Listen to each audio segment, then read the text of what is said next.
मित्रांनो, आजचा भाग खूप छान दाखवण्यात आला आहे। चुळा भरण्याच्या दिवशीच प्रियाचा चांगलाच मोठा पचका झाला आहे।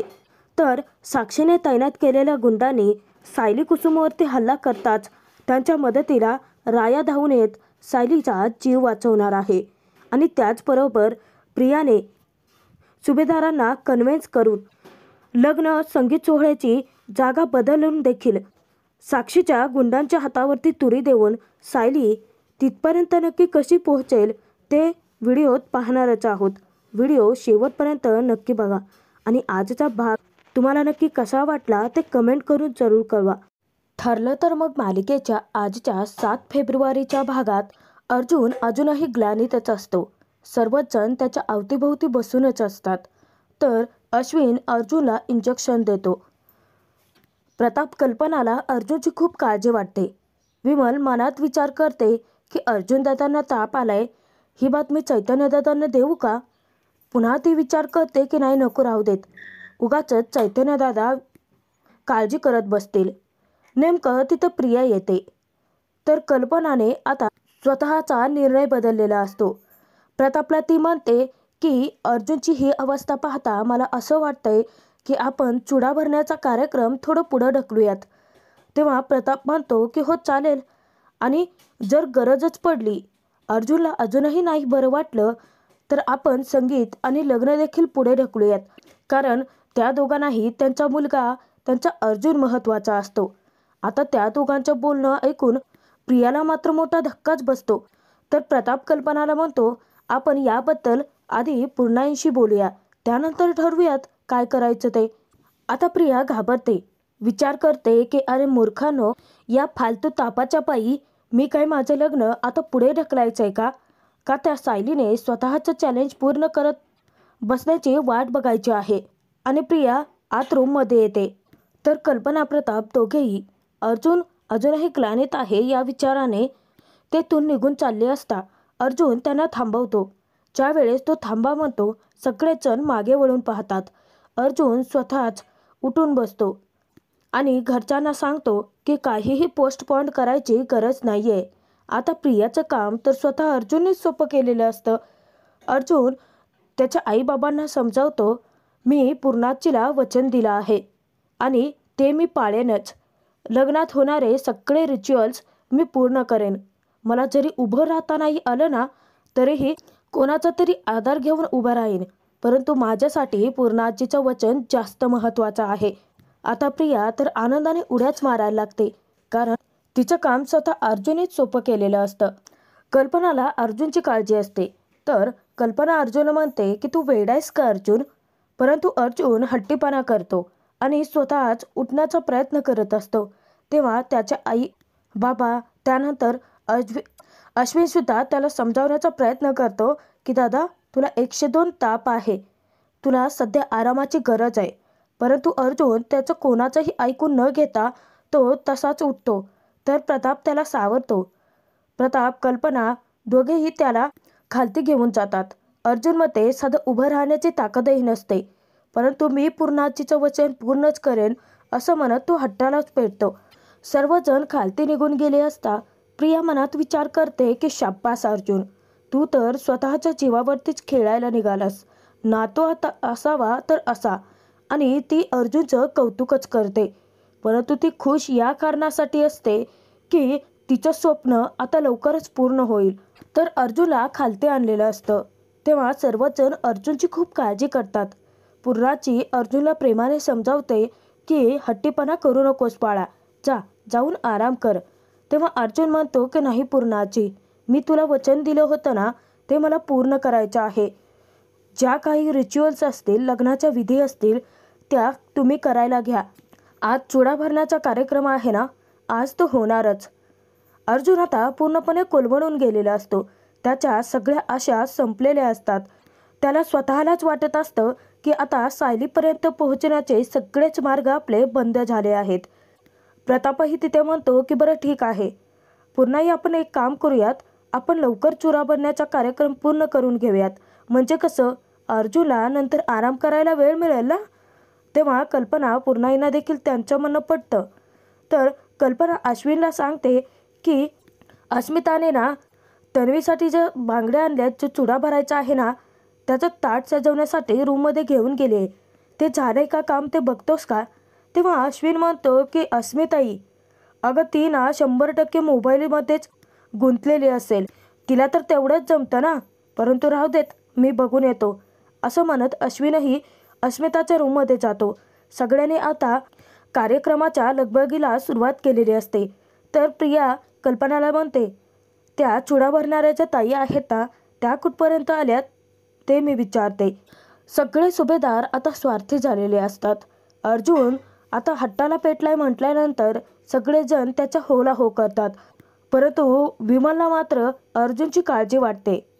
ती सतत अर्जुनशी बोलण्याच्या प्रयत्नात असते, परंतु समोर प्रताप, प्रिया दोघेही असल्याने ती बोलू शकत नाही. तर प्रियाने चुडा भरणाऱ्या ताईंना फोन केलेला असतो आणि त्यांना सुभेदार बंगल्यांचा पत्ता मिळत नसल्याने प्रिया आता त्यांच्याशी फोनवरती बोलतच बाहेर जाते. तर प्रतापही त्याच्या रूममध्ये जातो. तेव्हा विमल अर्जुनकडे येते. विमल अर्जुनला विचारते की अर्जुन दादा, काल तुम्हाला सायलीताई भेटल्या का? तेव्हा अर्जुन म्हणतो की भेटल्या ना. तेव्हा विमल म्हणते की हो. तिला आश्चर्य वाटतं सुरुवातीला, परंतु अर्जुन जेव्हा बोलायला सुरुवात करतो तर तिला अर्जुनची अवस्थाच पाहवत नाही. अर्जुन म्हणतो की त्या काल काय, मला रोजच भेटतात माझ्या स्वप्नात. सायलीचं नाव काढताच अर्जुनच्या चेहऱ्यावरती हसू आलेलं असतं. अर्जुन म्हणतो की माझ्या स्वप्नात आम्ही एकमेकांशी बोलता बोलता कधी सकाळ होते माझं मलाच कळत नाही. अर्जुन सायलीसाठी आता विमललाही वाईट वाटतं. तर विमल अर्जुनला समजावते की बरं ठीक आहे अर्जुन दादा, तुम्ही त्रास नका करून घेऊ. तुम्हाला जे हवं असेल ना ते तुम्ही मला सांगा, मी इथेच किचनमध्ये आहे. आणि विमल पटकन आता चैतन्याला गुपचूप फोन करते. तिथे आजूबाजूला कुणीही नसतं. तर विमल ही सायलीचा हुकमी एक्का ठरलेली असते. सुभेदारांच्या घरातल्या सगळ्या बातम्या ती चैतन्यापर्यंत पोहोचवते. तर विमल चैतन्याला फोन करून सांगते, सायलीताई अर्जुनदादांना काल भेटल्याच नव्हत्या आणि अर्जुनदादा मला असं म्हणतात की त्या तर मला स्वप्नात दररोजच भेटतात. विमलने सुभेदारांच्या घरातली पाहिजे ती माहिती चैतन्यापर्यंत पोहोचवलेली असते.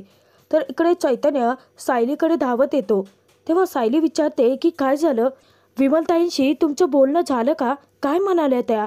आणि एवढंच काय सायली वहिनी, तुम्ही सुभेदारांच्या घरात होतात, पोहोचला होता, याबद्दल तिथे कोणतंही डिस्कशनही झालेलं नाही आहे. तेव्हा धक्क्याने सायली कुसुम एकमेकींनाच पाहतात. तर कुसुम विचारते, अर्जुन काहीच नाही म्हणाला का? तेव्हा चैतन्य सांगतो की नाही ना, परंतु विमलताई मला म्हणाले आहेत की संधी साधून त्या अर्जुनशी नक्की बोलतील आणि त्याला विचारतेही की तो याबद्दल का काही बोलला नाही. आता ते तिघेही टेन्शनमध्ये येतात. तर प्रियाच्या सांगण्यानुसार सायलीला किडनॅप करण्याची पूर्ण प्लॅनिंग साक्षीची ठरलेली असते. साक्षीचे 2 गुंड जनता चाळीत पोहोचलेले असतात आणि फोन करून तिला ती बातमीही देतात. सायलीचा जीव आता धोक्यात असतो. तर ते दोन्ही गुंड जनता चाळीच्या बाहेरच इकडे तिकडे फेऱ्या मारत असतात आणि सायली कधी एकदा बाहेर पडते त्याची वाट पाहतात.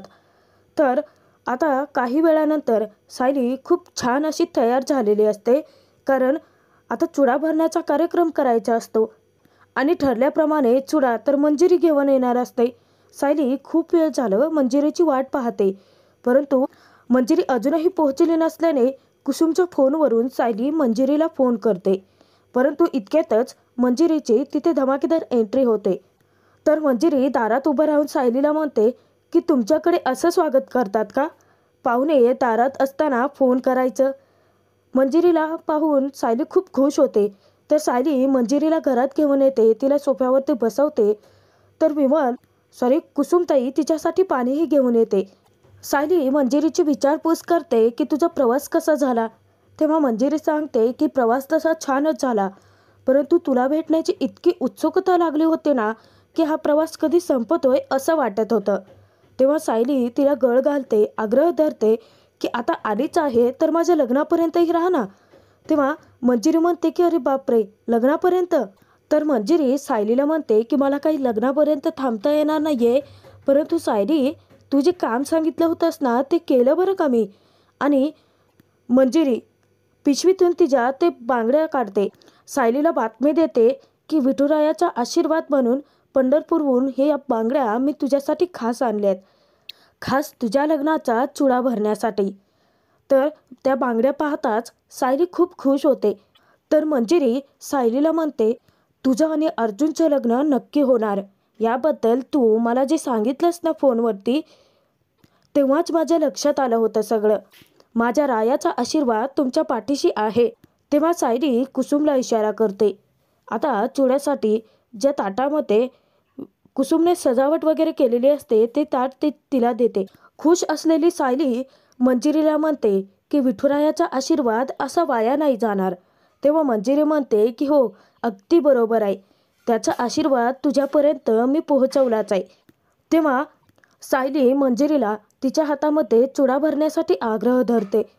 तर मंजिरी तिथे अचंबित होते आणि सायलीला पाहायलाच लागते. तेव्हा सायली म्हणते की अगं मंजिरी, असं काय करतेस? हे बघ, तुझं लग्न झालेलं नाही आहे म्हणजे तुला चुडा भरण्याचा अधिकारच नाही आहे असं नाही ना. आणि तू माझी मैत्रीण आहेस. तू स्वतःच्या हाताने माझ्या हातात जर चुडा भरलास ना तर मला छानच वाटेल आणि माझा संसार अगदी सुखाचा होईल, माहिती आहे मला.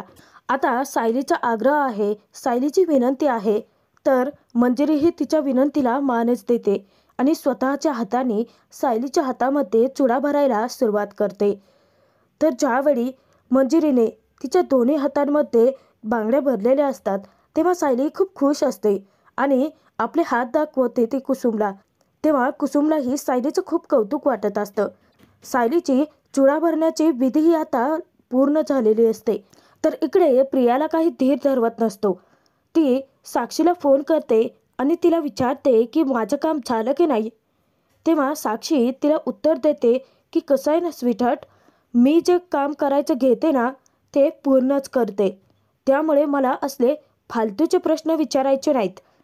साक्षीने फोनवरून का असेना परंतु प्रियाचा चांगलाच पचका केलेला असतो. तर साक्षी प्रियाला बातमी देते की माझी दोन्ही माणसं सायलीच्या चाळीच्या बाहेर तैनात केली आहेत. ती अर्जुनच्या घरापर्यंतच काय तर सायलीला साधं नाक्यावरच्या भाजीवाल्यापर्यंत देखील पोहोचू देणार नाहीत. तर कारस्थानी प्रिया इतकी खुश असते की ती साक्षीला म्हणते की बरं झालं तू ना ती दोन्ही माणसं अगदी परवापर्यंत तिच्या घराबाहेरच राहू देत, म्हणजे कसं ती आमच्या लग्नापर्यंत पोहोचणारच नाही. प्रिया बोलत असतानाच तिची धडक तर चुडा भरणाऱ्या ताईंशी होते आणि प्रियाच्या हाती जो चुडा भरायचा असतो त्या सगळ्या बांगड्या आता खालती पडून फुटलेल्याच असतात. पुन्हा एकदा प्रियाच्या स्वप्नाचा चकनाचुरा झालेला असतो. तर प्रिया उलट त्या ताईंवरतीच खेकसते की तुम्हाला कळत नाही का. तेव्हा साक्षी विचारते की काय झालं. तर प्रिया म्हणते की अगं काही नाही, माझ्या हातात त्या बांगड्या भरायच्या होत्या ना त्या फुटलेत, मी नंतर बोलते तुझ्याशी. तर मूर्ख प्रिया त्या ताईंवरतीच खेकसते, तुम्हाला साधी अक्कल नाही आहे का. तेव्हा त्या सांगतात की मी चुडा तुम्हाला दाखवण्यासाठीच आले होते, अचानक तुम्ही वळलात. तेव्हा प्रिया तिला म्हणते की गप्प बस. आता प्रिया तिथे अरेरावीवरतीच आलेली असते. इतक्यातच कल्पना, पूर्णाची, अस्मिताही येतात. तर त्यांचं लक्ष फुटलेल्या चुड्याकडे जातं. पूर्णाची धक्क्याने विचारते की अरे बापरे, चुडा कसा काय फुटला. अस्मिता प्रियाला टोमणे मारत म्हणते की म्हणजे आता पुन्हा एकदा अपशकुन झाला का. तेव्हा कल्पना अस्मिताला ओरडते की अस्मिता गप्प बस बर जरा, तुला सांगितलं ना शकून अपशकून असं काही नसतं. तेव्हा अस्मिता म्हणते की मम्मा तुम्हाला 1000 वेळा गप्प बसवशील परंतु जे घडलंय तो अपशकुनच आहे ना. मम्मा पूर्णाची, तुमच्या मनातून तुम्हाला हे लग्न मान्यच नाही आहे हे काय आम्हाला माहिती नाही आहे का.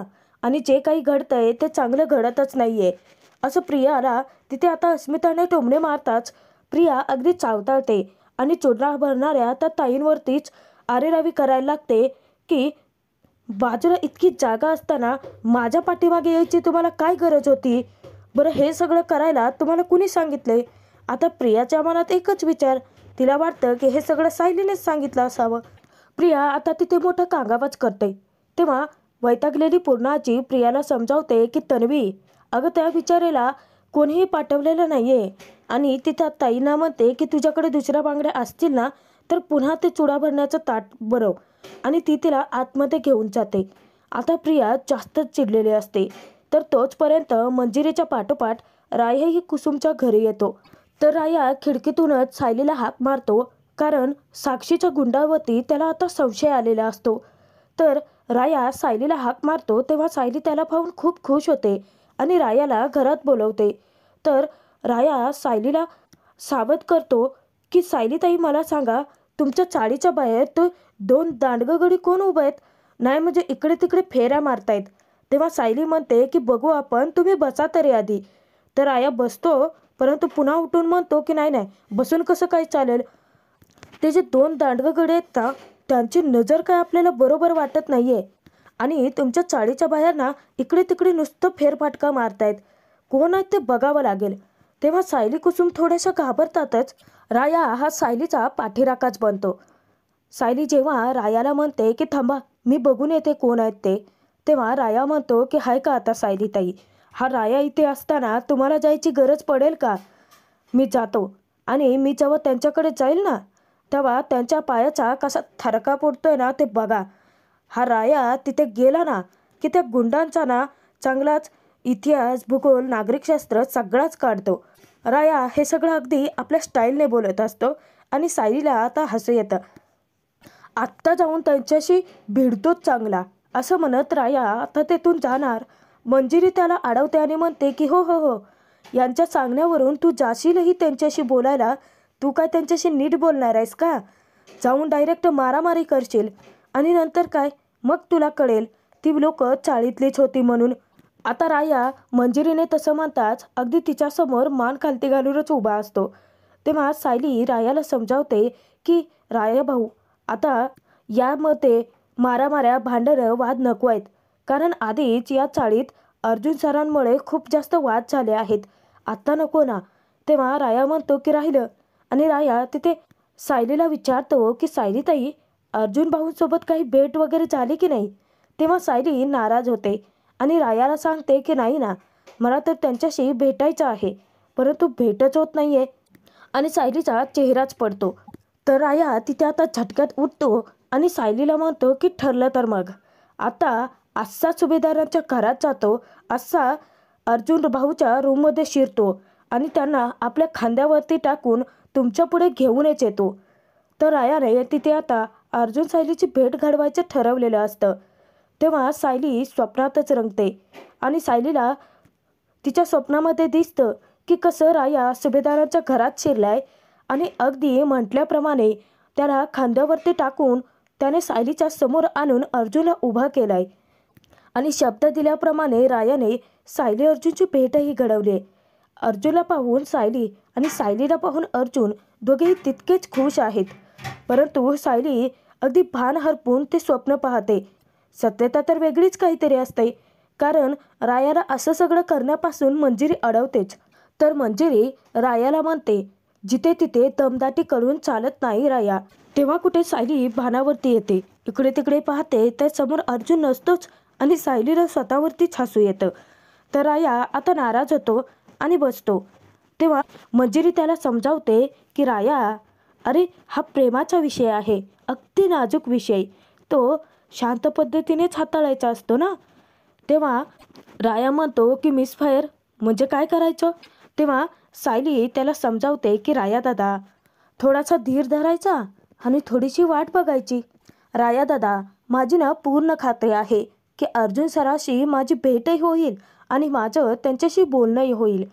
तेव्हा राया म्हणतो की हो, आणि अर्जुन दादाचं तुमच्याशी लग्न होईल ही या रायाची खात्री आहे. तर मंजिरी सायलीचा हात हातात घेते आणि तिला वचन देते की हा तुझा भाऊ आणि ही तुझी मैत्रीण तुझ्या पाठीशी उभी आहेत.